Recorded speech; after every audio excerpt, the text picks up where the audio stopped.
Hello বন্ধুরা, আজকে আমরা ইংরেজির দুটি খুবই গুরুত্বপূর্ণ শব্দ নিয়ে জানবো, হ্যাজ এবং হ্যাভের ব্যবহার। আমি বাংলায় বাক্যগুলো বলবো, আমার স্টুডেন্টস ইংরেজিতে অনুবাদ করবে।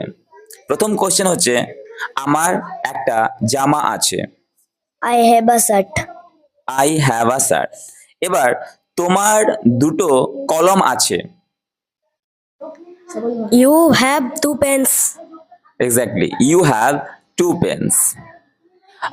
লোকটির একটা গরু আছে। The man has one cow. The man has one cow বা the man has a cow. Good. তারপরে প্রশ্নটা হচ্ছে, আমার একটা মাইক আছে। I have one mic. Exactly, I have one mic.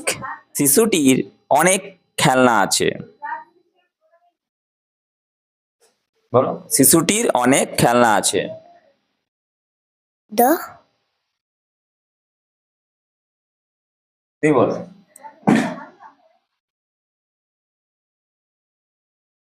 girl has many toys. The girl has many toys. শিশুটি মানে the child has. The child has many toys. The child has many toys. ওকে, তো আজকের মতো এখানেই শেষ। তবে ভালো লাগলে অবশ্যই লাইক, কমেন্ট এবং শেয়ার করে দিও। Thank you.